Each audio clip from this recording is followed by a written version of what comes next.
the deepest, darkest catacombs of MMAcrypt.com, a respectable MMA internet forum and MMA news site, the MMA Crypt Roundtable Discussion Show. Sit back and listen up to what's being said at the Roundtable.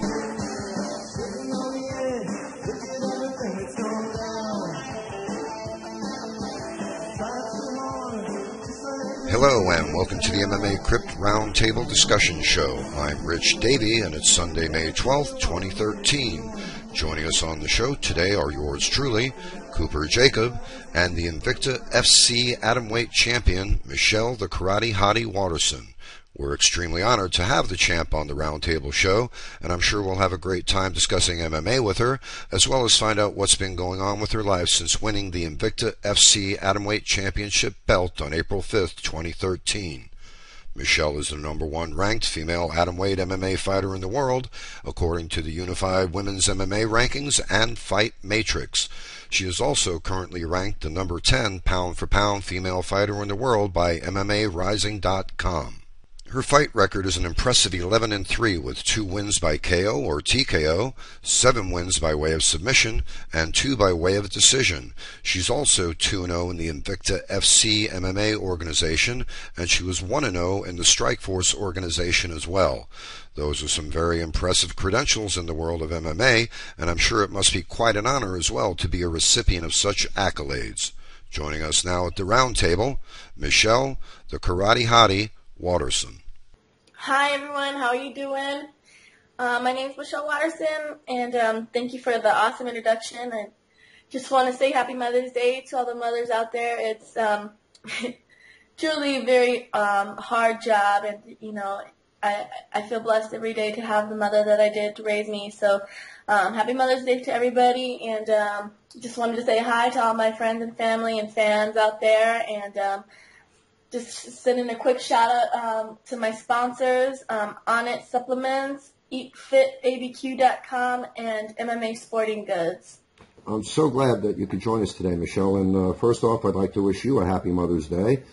I'd also like to say that I'm so glad that you can make time in your busy schedule to be here. And I'd like to thank you very much for joining us today. Welcome to the Roundtable Discussion Show, champ. Thank you. Okay, let's start out with some really easy questions, and then we'll work our way through your life and career. A lot of people don't know this, but, I spoke with you on the phone, and, from our brief conversation together, I just want to say that you're a very lovely and positive individual, and your mother and father must be very proud of the daughter that they raised. Oh, yeah, they're extremely proud parents, and sometimes, I'll be going out to dinner with my dad, and he makes sure he tells everybody that I'm an MMA fighter just to get a reaction. Yeah. So, I love my parents and definitely grateful for the things that they taught me growing up. Yeah, and I also noticed in one of your interviews, too, your mom had a saying about karma, which I guess is one of the things that keeps you such a positive-minded individual as well. Yeah, we grew up Buddhist and always went to the temple and things like that. So, my dad would always, it's kind of the same thing of what my dad would tell me, don't do something to others that you don't want them to do to you, it's kind of like what goes around comes around, so. Exactly. That's a beautiful philosophy. A lot of people forget that nowadays. Yeah, it's pretty sad. Okay, I also know this, maybe a lot of your fans and MMA fans don't know this, but I know that at one point in time you were Hooters Girl, but were you also a model prior to becoming an MMA fighter? Yeah, after getting out of high school, a group of friends and I went to Hooters to celebrate our graduation, and one of the waitresses had come up to me and asked me if I was interested, and I was kind of shocked because I don't have Hooters. So I was like, well, I thought this place was called Hooters, and after giving it some thought and thinking about going into college and just thinking about the quick cash that I could make as a waitress, I was like, what, why not, and it was a fun atmosphere, and I could make good, quick cash while I was in college, and I wouldn't have to work as many hours as I would someplace else, so that's why I decided to start working there. Well, I mean, yeah, I know you made the joke about not having Hooters, but, obviously you're a beautiful lady, so that's probably why they approached you. And again, that would lead me into this next question here, and I know this is blatantly obvious, but how did you get the nickname the Karate Hottie? Well, I was actually doing a photo shoot for Hooters, for the Hooters calendar, and while I was out doing the photo shoot, there was a guy on the set scouting for his business, which is called Bikini.com, and he basically, has different models, and he themes his models.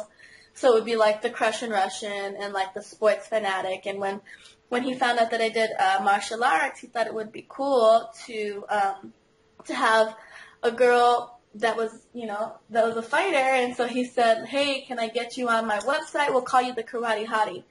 Oh, that's awesome. Yeah. And the name stuck. Go ahead. And the name stuck. Well, yeah, it's very befitting.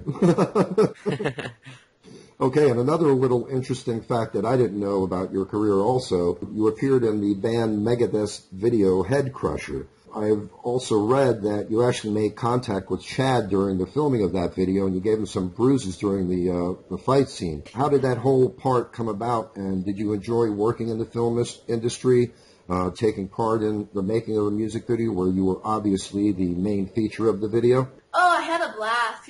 It's super late notice, but if an opportunity presents itself and I'm able to take it, then I will. And so they gave me a call kind of last minute and say, "Would you be able to come out to LA next week?" And I said, "Yeah, sure, let's do it." So I flew out to LA, and then that night we rehearsed all night for the fight scene. And then the next morning we shot it, and then I flew home that same day. So it was real in and out. Well, that was pretty quick. Yeah. So I'm guessing that you probably still do some modeling if it's coming your way, correct? Yeah, definitely I would if it did come my way. Right now I've been a lot more busy doing stunt work for films and things like that. Oh, really? Yeah, so. So you have a SAG card and everything then, huh? I do. Oh, wow. Very cool. Yeah, that really helps you out. When you have that SAG card and those parts pop up, it's much easier for you to go ahead and jump right in.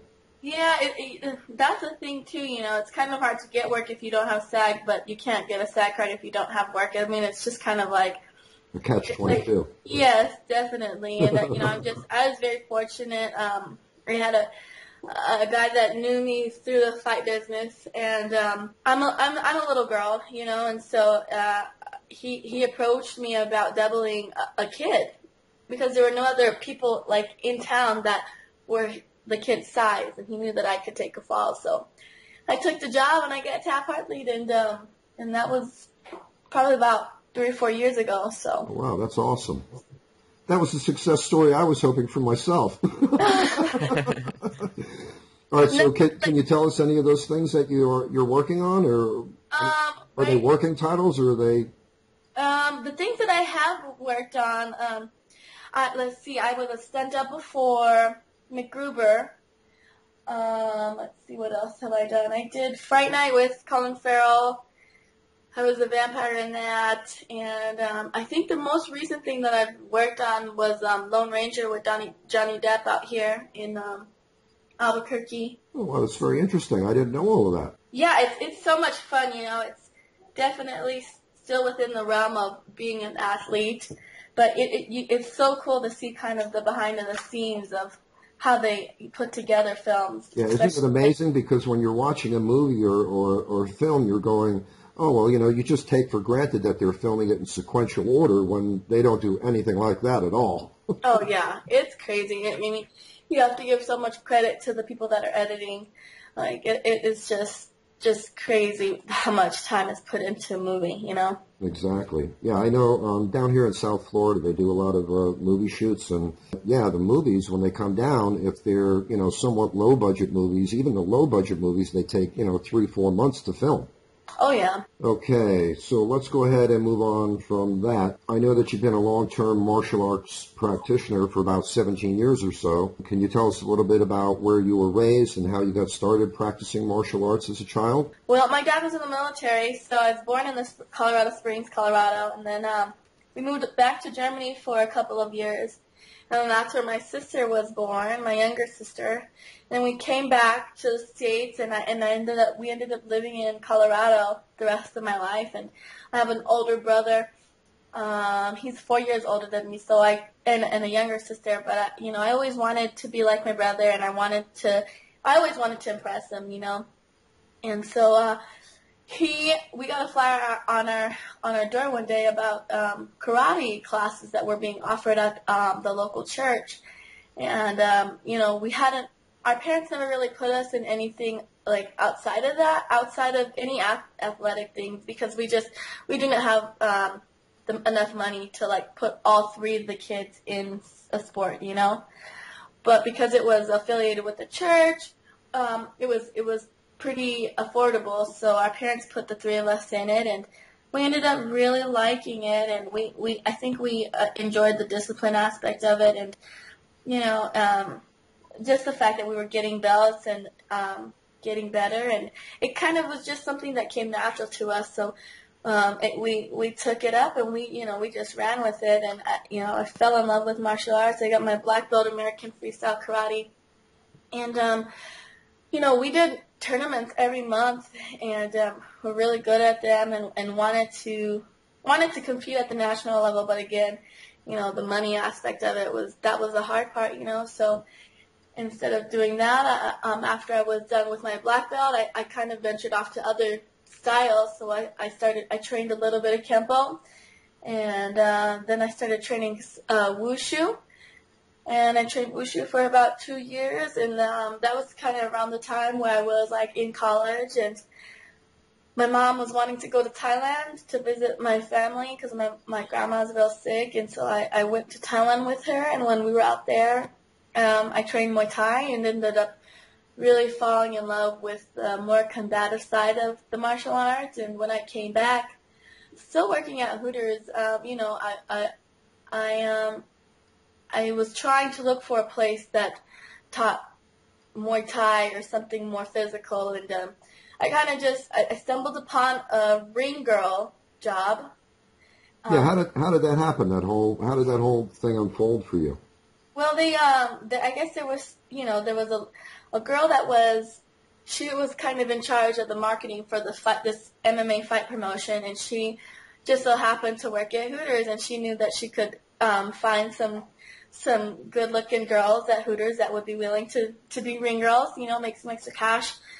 And so she had asked me if I wanted to do it, and I said yeah. And so I was a ring girl for the promotion, and I remember being at one of the promotions and kind of watching the fights and being like, man, that looks like more fun than what I'm doing right now. So I asked the promoter if I could, if he would let me fight on the card, and he kind of looked at me and laughed, and because you were so petite. Yeah, he was just like, you're a ring girl, what are you talking about? Like, you're a joke, So then I had ended up talking to one of the fighters, and I just told him, like, I had a martial art background, and I think he was kind of like, same thing, thought I was bullshitting or whatever. And so one day out of the blue, I guess a fight had fallen through on an amateur card. And so he was looking for somebody to replace the fight. So he came to my work at Hooters, but I wasn't there. And he just left me a note and just said, if you're serious about fighting, get your ass in the gym, and left his number. So, I called him up, and he's actually a fighter in the UFC now. And he was out there in Colorado. I called him up, Donald Cerrone, and I trained with him out there in Colorado, and probably had 5 amateur kickboxing fights under him. And, we were kind of talking to the promoters and things like that, and they just said, if this is something you want to make money in, you're going to have to start doing MMA because that's where the money's at, Mm-hmm. And I was totally up for learning a new martial art, so we had about 5 weeks of training for my first MMA fight, and it was supposed to be an amateur fight, but the girl that I was supposed to fight had gotten an injury, and the only girl that they could find to fill the place was a pro, so I ended up just turning pro off the bat. That's a pretty interesting story. I did want to ask you about Donald Cowboy Cerrone as well, because I know that he was a major influence on you and had a big impact early on in your decision to go pro in mixed martial arts. How did you really meet him again? Was it, through... He was one of the fighters on the promotion company that I was a ring girl in. Uh-huh. And he kind of just, I think he was just trying to I think he was honestly trying to embarrass me is what I think he was doing. But then I came in and I kind of I just showed him, what I had, and I put on my sparring gear and we started sparring, and he beat the crap out of me. And but when I came back the next day, I think is when he started taking me seriously, So I'm going to guess that you probably keep in touch with him on a regular basis, correct? Oh, he's a good friend of mine. But I have a family now, and I'm thankful for the things that he's done for me. We train at the same camp, but we're totally in different points in our lives right now. So, but yeah, he's done a lot for me. So very grateful. Have you heard about the fall that he took recently, where he damn near killed himself rock climbing? Yeah, he's crazy, man. And that's part of the reason why I think I took a liking to the sport. He kind of just has that effort personality, and I was never that way growing up. I was very timid, very shy, kind of. I still am a little bit, but I let people kind of boss me around, and I think that's one of the reasons why I enjoy martial arts so much, because it makes me stand up for myself. And I think he's kind of taught me a lot in that aspect, to where it's no, don't let them push you around. You stand up for yourself, and you are strong. Yeah, a lot of people. I noticed that earlier on in the response to one of the questions here, that you said you enjoyed the aspect of respect that martial arts imparts to the practitioners. I also enjoy that about martial arts as well. But what I see today is I see a lot of people going, they don't get why people think that those things, go hand in hand. But, I mean, that's just part of training in martial arts. They teach that respect, whereas today we're not seeing that so much in some of the fighters that embrace that WWE mentality of trash talking, Yeah, and I think that's where martial arts and the sport MMA has collided and has just become it's still so new to where I don't think it's kind of found its true identity yet, Mm-hmm. And there's some people coming into it as martial artists. There's other people coming into the sport as athletes, and there's other people coming into the sports as wrestlers and gym rats and stuff like that. So it's kind of a mixture, a melting pot of the things. And I struggle with that whole aspect too, because when I'm watching martial arts, I truly appreciate, the fighters who embrace that martial arts mentality and aspect of respect. Like fighters like GSP, he's, one of my favorite all-time fighters, because he's not only a gentleman, he goes in there and he'll, whoop some ass too, Yes, definitely. And, just coming from that sport karate background and always having to say yes, sir, and yes, ma'am, and bowing to the instructors and things like that. And coming into, Coach Jackson's gym, and, we don't call him sensei or master. We call him coach, Mm-hmm. And so, but I still think that there has to be a level of respect that you give to your coaches, and, even though it might not be bowing to him, but it definitely is a sign of respect, at the end of the day when we bring it in and we say, Team Jackson's, that's respect that we give to our coaches. And I think it just has to be made, relevant and let the coaches know, hey, you respect the fact that they're here teaching you something that you didn't know yesterday. Right. And going back to the Fight Girls reality show, when you got involved in that, that was the first time when you actually got involved in fighting, or did you fight in Colorado before that? Or I had already had about 5 amateur Muay Thai fights, and I had fought in my first pro fight before I went out to Vegas to shoot that show. And that was in the Ring of Fire promotion? Yes. And that was 2007, right? Yeah, I think. Yeah, My notes are showing me here that it was February 16th, 2007, to be exact. Yeah, I remember. I remember that because it was like my first pro fight, and I was turning 21, and I couldn't drink because I was like cutting weight and getting ready for my first, pro fight. So I was 21 and not able to drink. It was crazy.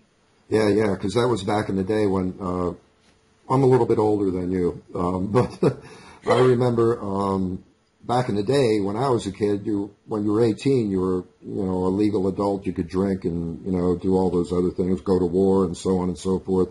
But I guess they found out that kids at 18 drinking were causing some deaths when they got behind the wheel after a night of partying. Yeah, well, that still happens now. Yeah, I'm not a fan of drinking myself. I don't drink alcohol at all. Yeah. Okay, so that Ring of Fire 28 Evolution event, as I said, that was February 16th, 2007. You wound up winning that fight. That must have been really exciting for you, huh? It was. I was very, very excited. I don't know. There's just something about getting in that ring and just kind of everything outside of that ring just blurring out and it just being you and that person and just going to town, Did you meet any fighters in that organization that you've found any lasting relationships with, or is that still like an amateur type situation where people are just testing the waters in MMA? Or the people that I have the most lasting relationships are my teammates, and so outside of that, I would say if I see somebody that was in the organization or something, I say hi and this or that, but for the most part, some of my closest friends are my teammates. Right. And what are some of the other MMA and combat sports organizations that you fought in, aside from Ring of Fire, Strikeforce, and Invicta FC? I've fought for King of the Cage before. I also fought for the Jackson's MMA series. And then there's also a series out in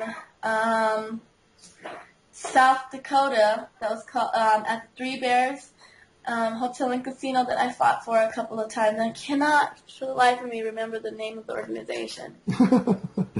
Yeah. I also noticed that when you took part in that the Jackson's martial arts event, I think it was their number 7 event or something like that.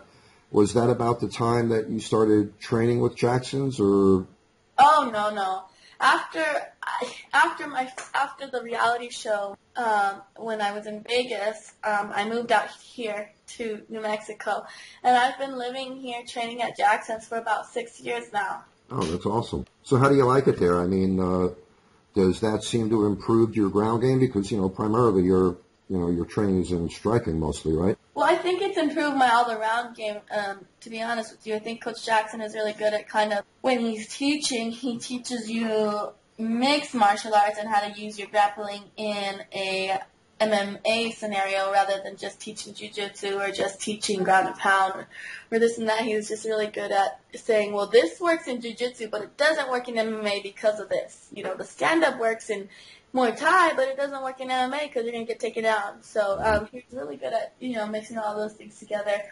And on top of that, it's just, Jackson's is just like such a melting pot of talent, and I don't ever have to go anywhere else to seek help because there's so many talented people, in the gym that I could just, turn to and ask for help, whether it's for wrestling or jiu-jitsu or stand-up. There's just so many people that I could turn to and ask for help. Yeah, I was looking at actually their roster of fighters that are training at that camp. There are quite a few talented people and well-known, MMA fighters there. Yeah, and family, they're willing. They want to help. They want us to succeed. So it's a great feeling. Right. So aside from a black belt in karate, do you have any other belts or? No, I don't. I have my black belt American Freestyle Karate, and then I think I got up to a green belt in Kempo, and when I got into Wushu, it was more competition, and I'm training with Coach Jackson right now, and I'm actually an instructor at the academy. But as far as my belt goes, I'm not sure. I think Coach Jackson, he's the one that decides, how where our skill level is, and kind of just leave it up to him to let me know where I'm at, Mm-hmm. And do you have any specific training partners at Jackson's Mixed Martial Arts, or does it rotate, or?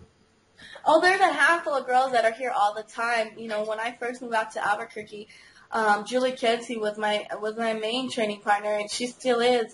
She's one of my best friends now. And so it's Julie Kenzie, and then Holly Holmes. She's a world champion boxer, and we just were at her fights last night watching her last boxing match, and she's getting into MMA. She's like 3-0, maybe 4-0 in MMA, and she's awesome too. And then I have, Emily Keegan, Jody Escabel, and then Tara LaRosa just moved out here to train with us. We probably have a good dozen chicks when all the girls are in, amateur and pro, that I train with. So. Oh, that's interesting.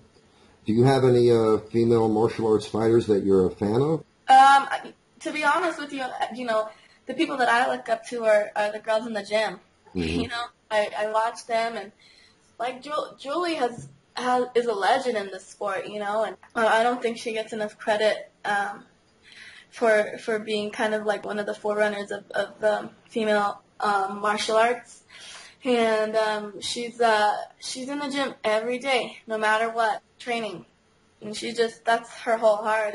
And with Holly Holm, she's a world champion, and I look up to her because she has such a desire to be the best, and not just with the females, but with the males too. Like it's just, you feed off of that positive energy, and it's great. Yeah, I was always a big fan of Gina Carano. I mean, she's another lovely woman as well, but I think she is one of the major factors that caused women's MMA to come to the forefront.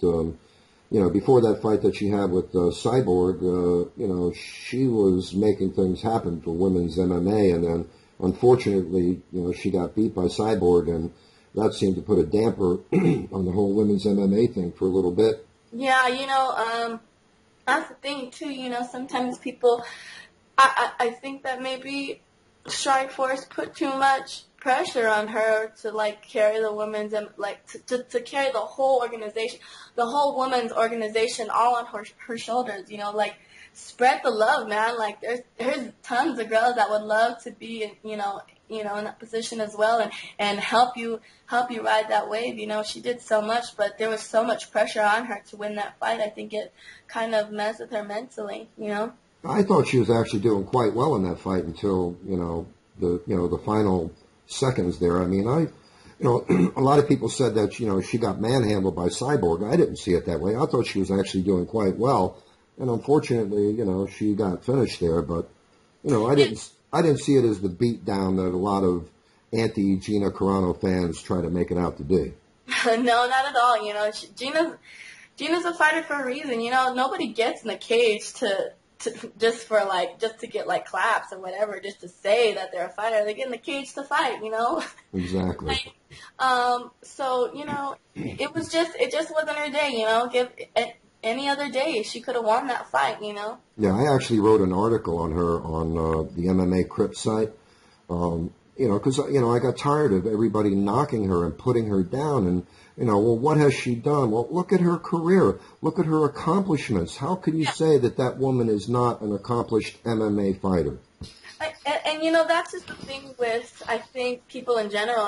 They're gonna be like, yeah, good for Gina, as long as she's winning, and then as soon as she loses, like, jump off the bandwagon. Like, that's just ridiculous.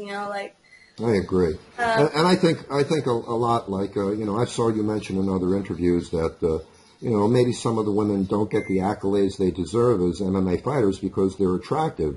I mean, just because you're an attractive woman doesn't mean you can be a successful MMA fighter and a talented MMA fighter? Yeah, for sure. I get asked that question all the time. Like, there are other things that you could be doing. Why did you choose MMA? And I always ask him, like, how come nobody ever asked, like, George St. Pierre, how come he didn't choose to become an underwear model? Because he's good looking enough to do it. Nobody asks him that. Exactly. Yeah, it's kind of hypocritical. But it's just the way the world runs, and I'm very blessed to be in the position I am, so I'm not complaining. I'll take it. I'll take it wherever I can take it. So. Well, I'm so happy for you. I'm so glad that, Invicta, FC organization came around and is bringing women's MMA, to the forefront, and they're getting a lot more respect now. And I said for the longest time that the UFC was going to be picking up women's MMA, and of course the detractors and the haters of women's MMA would go, with me back and forth on that. And I was like, hey, look, within a year or two, you're going to see women fighting in the UFC, and sure enough, it came to pass. So I'm so happy for the women in that regard as well. Yes, me too.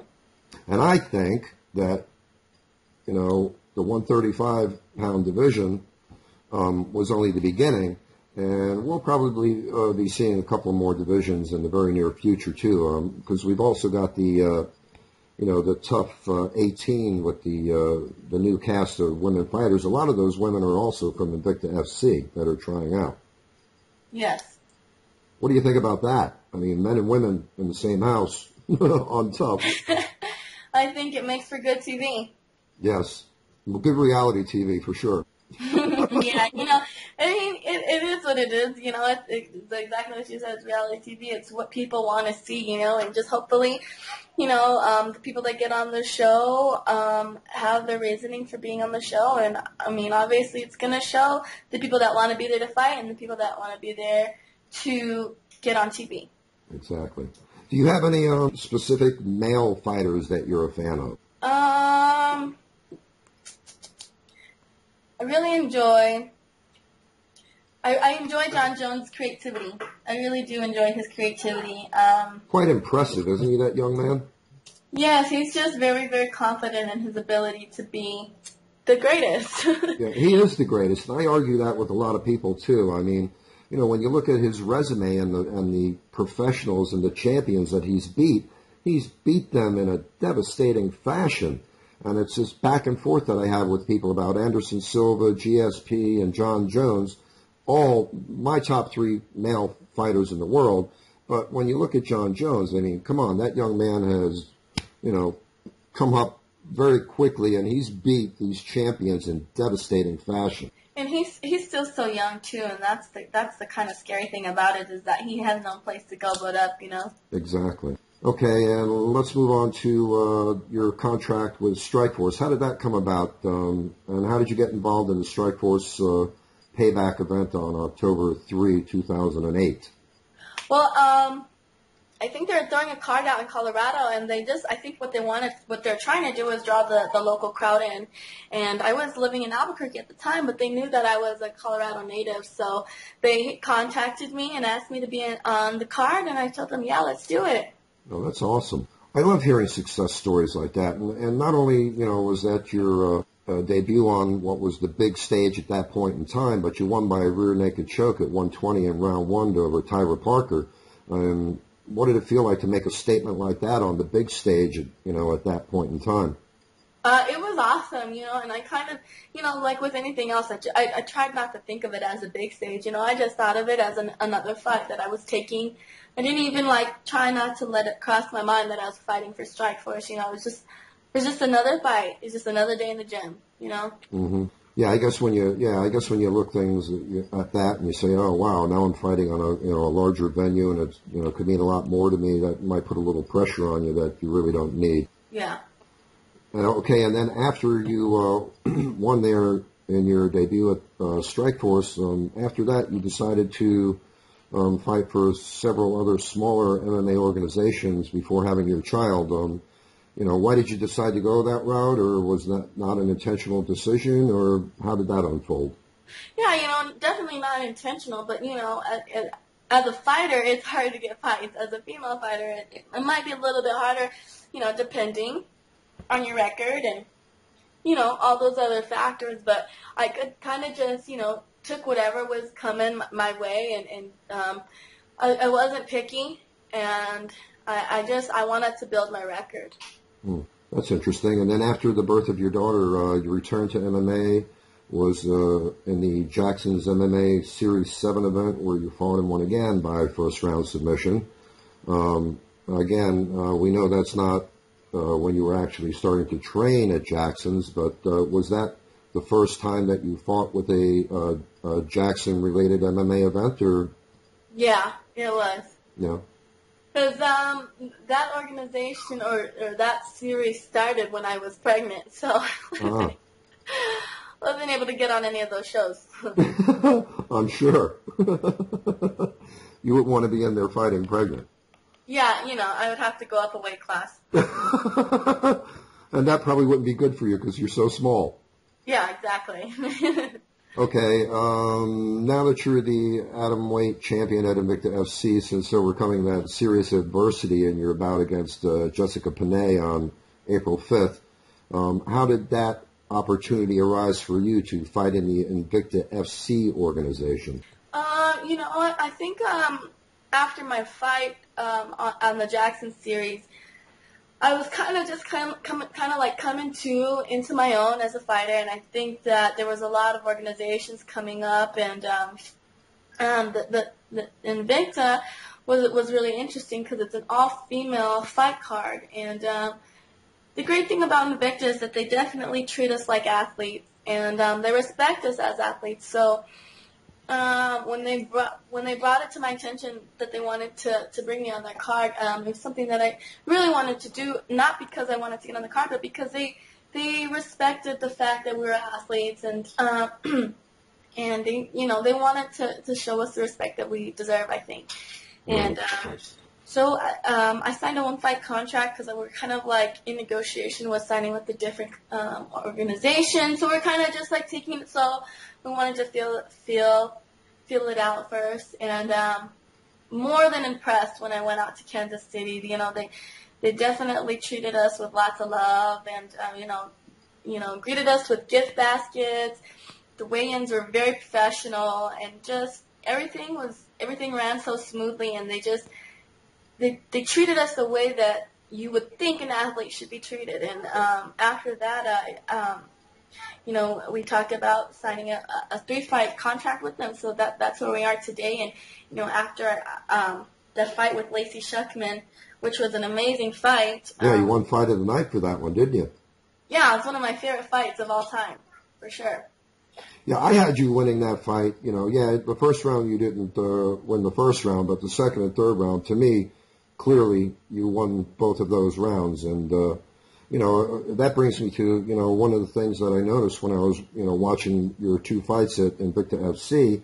I know that Julie Cadiz is your training partner over at Jackson's, but it seems to me that when they're doing the color commentary, during the Invicta FC fights, I get the sense that they're not really giving you the due that you deserve and the credit, for what you're doing in the ring when that's happening. Do you think that Julie does that intentionally so as not to be criticized for favoring you since you guys train together? Julie, before she was commentating for Invicta, would always be in my corner.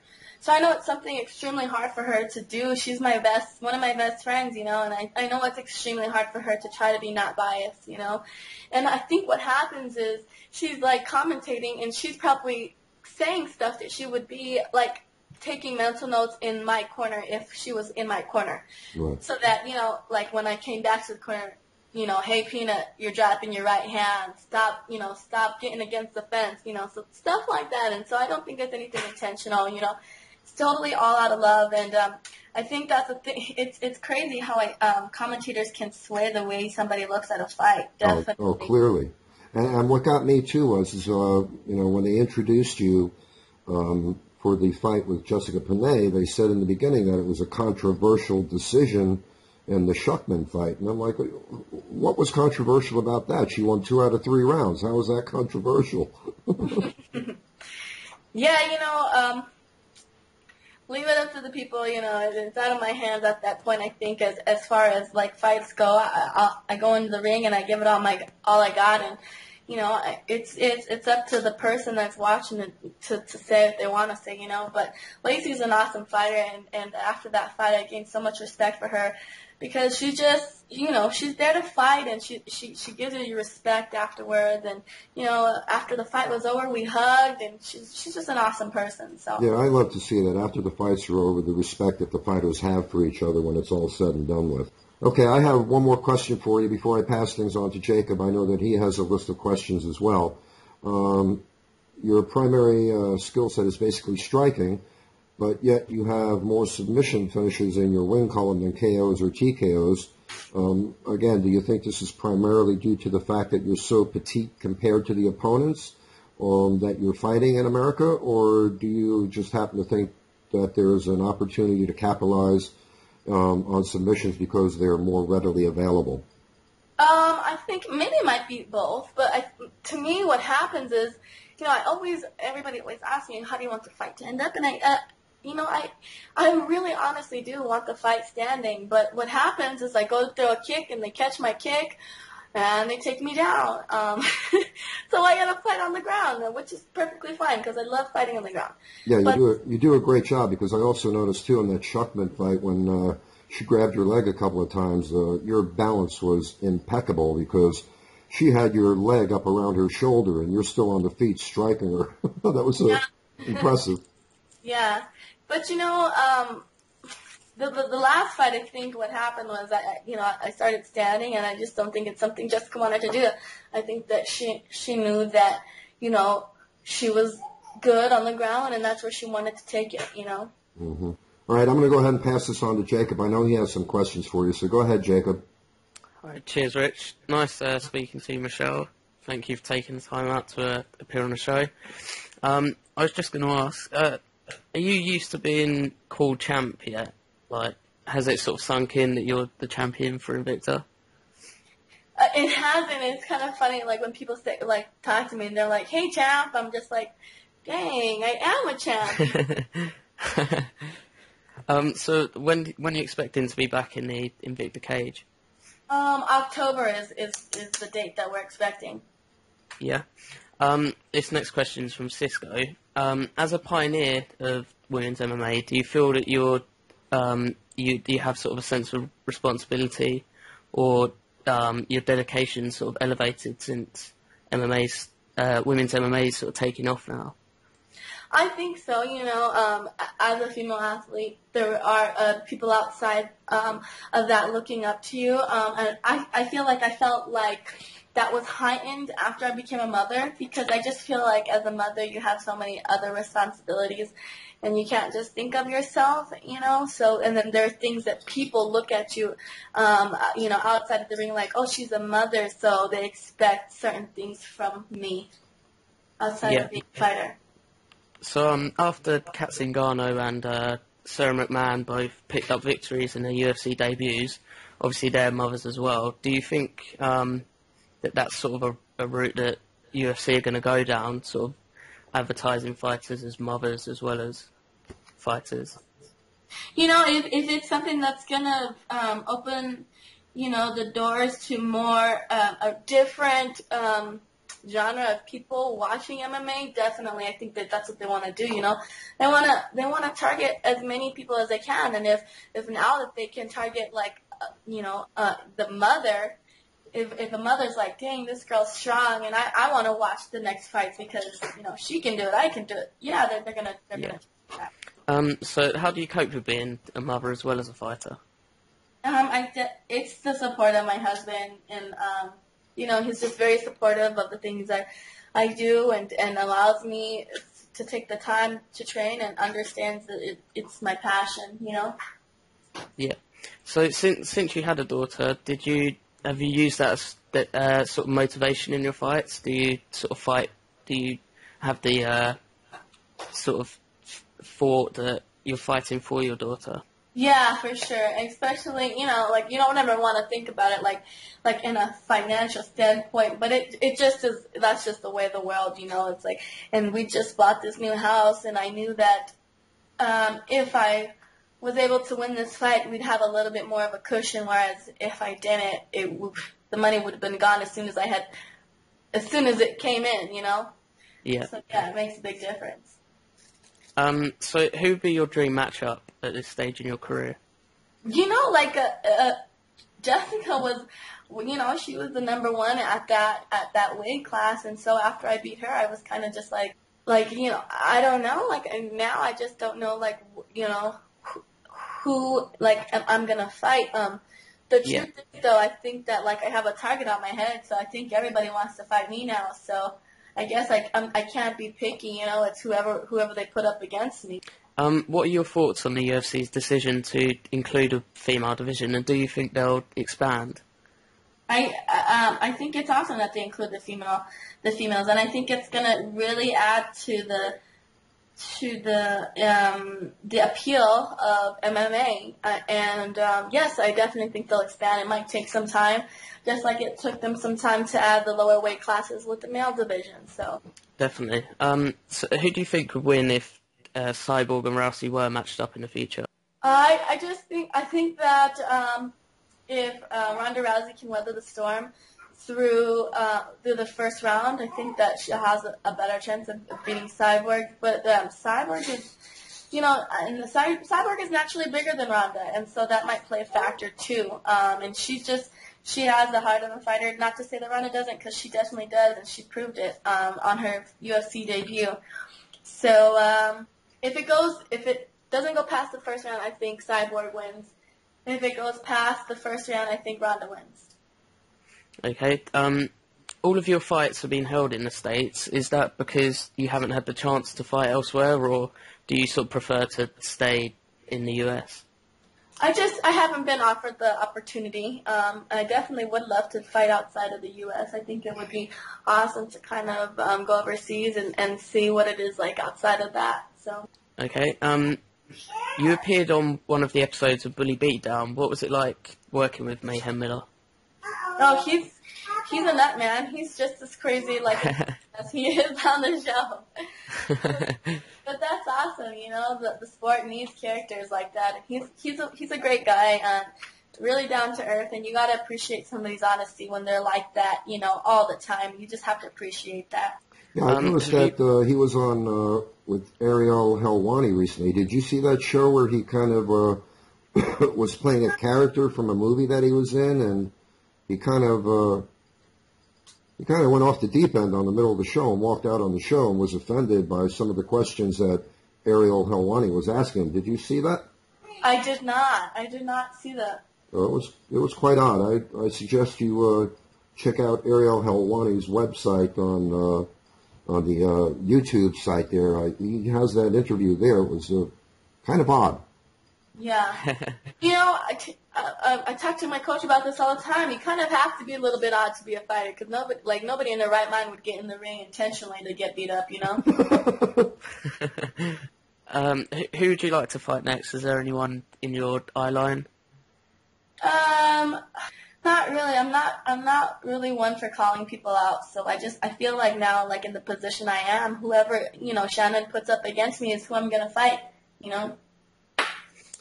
What do you think about Shannon's sort of relationship with Dana White? Do you think there is a connection between UFC and Invicta? I think that Shanna is a brilliant businesswoman, and that she's and has Dana White's respect in that aspect, and I think that he respects her enough to help her in any way that he can to support her ventures and helping women's MMA, and I think that it can only benefit him that there's an all women's MMA organization that he can kind of look at and see who he likes and doesn't like, and kind of like see how successful it is with Shannon, Yeah, that's something we picked up on one of our shows. So the fact that some organisations directly compete against the UFC, but you've got Invicta who sort of work alongside them. I think it's a nice sort of relationship they've got there. Yeah, and I kind of think it's that mentality, like if you can't beat them, join them. Shannon's a very smart lady, and she's friends with Dana White for a reason, because he's a successful businessman, and she's trying to model her business after his, Yeah, exactly. A couple more questions that I have for you at the end here. Looking forward in 2013 and beyond, what do you see in store for your future in MMA, and what can fans expect from the new Invicta FC Atomweight champ, Michelle the Karate Hottie Waterson? Well, I think that within this next year, there's the women's MMA is gonna explode, and what you can expect from me is to me, really being able to showcase my skills. I feel like in almost all my fights, I hold back, and now that I'm the champ, there's more reason for me to show the world what I can do, and that just gives me more motivation to get in the gym and train hard and to kind of execute that. And it's going to be an exciting year, and I'm going to hold on to this belt. And I wish you much luck in all of that as well, because you've got quite a few big fans over at MMAcrypt.com. I really appreciate all the love and support. We wouldn't be where we are today without the fans, We're doing everything over at MMA Crypt to promote the Invicta FC organization and all the women fighters, because a lot of us over there at MMA Crypt do love watching the women fight, because it's not like the women's boxing. When women's boxing was around, you had some very questionable talent in the boxing ring, where in women's MMA, these girls bring it, and they clearly have some skill and talent. I think it's just the fact that, we want to show everybody the world. We want to show the world what we can do, and not to say the guys don't, but it's just, I think girls are naturally more emotional, and when our emotions come out in the ring, it just shows that, I think also the girls are sort of it's a nice break away from the men's MMA, because with men's MMA, you've always got the same sort of scenario where pre-fight they're going to say, oh, can't wait to break this guy's nose, break this guy's arm, and then after the fight they're always hugging. Whereas women's fighters, they're always, I think they remain respectful most of the time. Like I was watching your with your Road to Invicta episode, Michelle, and both you and Jessica sort of remained respectful the whole time. You weren't sort of giving digs to each other, saying, "Oh yeah, I can't wait to, take her down," and blah blah blah. It's sort of a nice sort of welcome, sort of a break away from the men's game. Yeah, more embracing the martial arts mentality rather than what Michelle was saying earlier about how, in men's MMA it's a mishmash of, fighters and athletes and talent from, WWE and things like that. Exactly, yeah. And to be honest with you, in my opinion, I think that, there are respectable male MMA fighters, just as there are respectable female MMA fighters. But I just think that, with time, there is going to be trash talking. It's just inevitable, And but I think it just, when it comes down to that, I think it's to each individual and how they feel, like how they want to present their character, Okay, and how did you want to be remembered as both a fighter and a person at the end of the day? I want to be a role model. I want to be someone that, a mother can be like, tell her daughter, like, you can be this, you can be a strong woman, athlete that is respectable and that respects herself and has a passion and to go after her dreams and to actually fulfill her dreams and make those dreams become reality. Okay, and I guess one more final comment that I have here. In your fight against Jessica Panay at the Invicta FC 5 event, where you defeated your opponent by armbar submission in the 4th round to win the Invicta FC Atomweight Championship belt, you more than proved that you're truly a warrior by who no means gives up when confronted with adversity.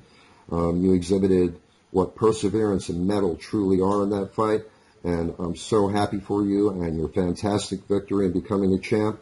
And I wish you nothing but success and in all of the endeavors that you take on in the future.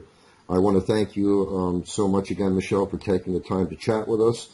I hope that we'll be able to chat again in the future, and I wish you and your family nothing but happiness and success in all that you choose to do. Thank you. I really appreciate you having me on and taking the time to ask me personal questions. Okay, unfortunately, we've come to an end of the show. But I do want to say this. I enjoyed our get-together here at the Roundtable. I had a great time chatting with you. I'm sure Jacob enjoyed it as well, and we got to know a little bit more about you than I actually knew in the past. So go ahead and feel free to share any final thoughts that you might have, and by all means, give a shout-out again to any of your family, friends, and sponsors that you'd like to. Well, none of this would have been possible if it wasn't for my husband. He's definitely been there and had my back through all the thick and thin. So I just want to thank him. And, my friends, family, fans, all of you guys, I love you. If you're ever interested in seeing what I'm doing, on a day-to-day basis, in and outside of the cage, follow me on Twitter at Karate Hottie MMA. And I'm also linked to that with my Facebook and things like that. I'm working on getting better at my social media skills, so that's where I'll be at if you want to keep up. Okay, and a shout out to your sponsors one more time. Sure. I want to thank my sponsors, On It Supplements, MMA Sporting Goods, and EatFitABQ.com. Okay, Michelle, I truly enjoyed speaking with you. You're a lovely individual. Thank your husband for allowing you to take the time with us and spend all this time with us today. No problem. Thank you. I hope you go out and you have a beautiful Mother's Day dinner. The Karate Hottie is quite a befitting moniker for you. And once again, I wish you a very happy Mother's Day. Thank you so much, and have a wonderful one, too. Thank you. Have a great day. Take care. Not that you're a mother. Not that you're a mother.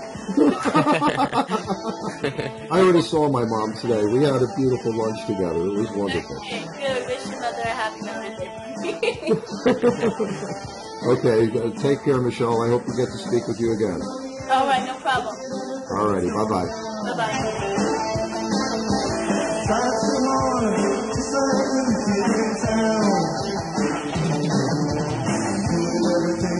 Everything you want me to do. How could I be surprised to be fooled by you? You're so cold.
Someone who loves me more than you ever could.